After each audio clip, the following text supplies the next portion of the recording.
What's up, Internet? My name is Nerdy, and this is the Nerdy review of Thunder Force. Technically a movie.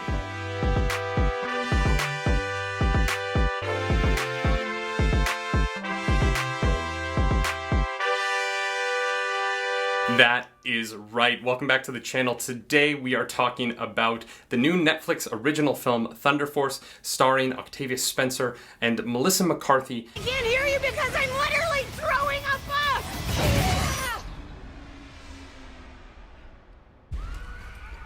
I'm sorry, that's on me. In 1983, a radioactive event caused there to be super people.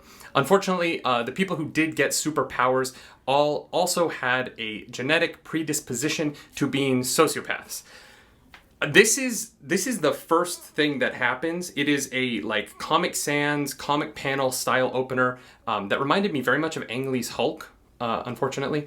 But the film had this very, very bizarre opening where they're like sociopaths, therefore supervillains. And I was like, it's not really what like sociopath means. Just seemed, I was like, all right, cool. The movie started off by being like, just so you know, we don't care.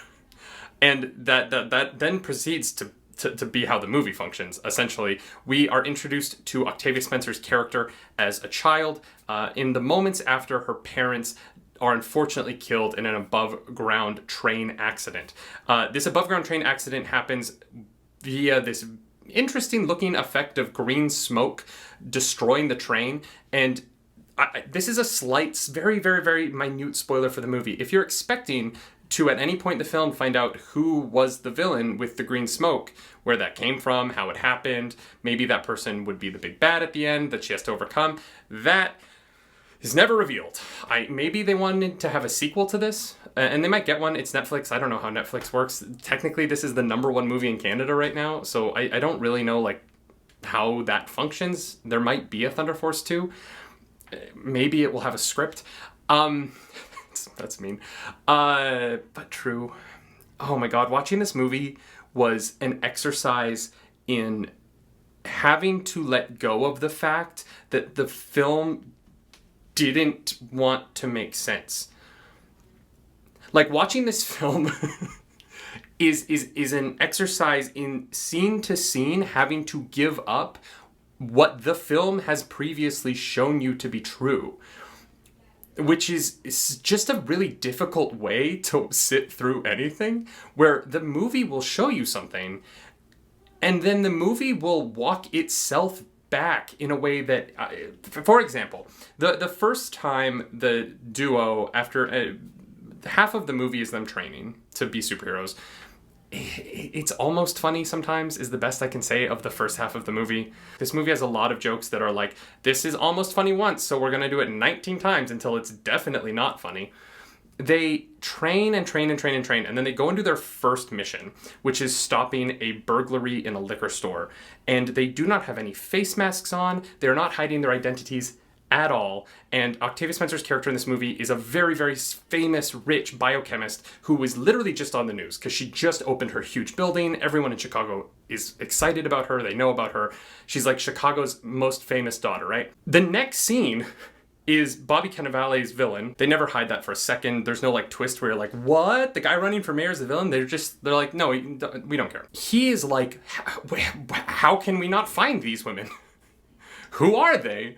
And it's just one of those moments where I'm like, you have the news showing footage of their full faces in a time where like Octavia Spencer's character is famous and on the news as both herself and in a super suit, and there's nothing to distinguish them.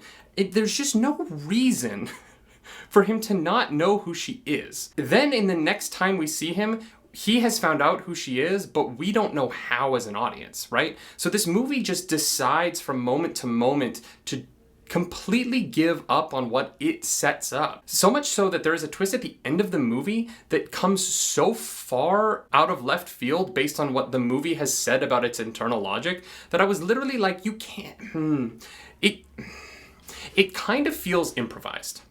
And I don't know if they got a bunch of very funny people together and were like, make something up.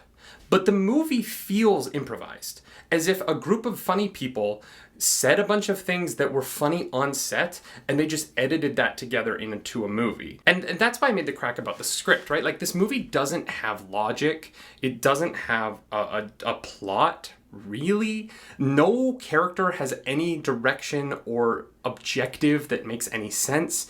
The villains behave as if there couldn't possibly be consequences for their actions, and so they don't hide who they are. So it just is like this perpetual insanity that is playing out before your eyes in well-lit scenes with really, really talented people. It wants to, like, delude you into thinking that what you're watching is good because the people who you're watching are individually incredible.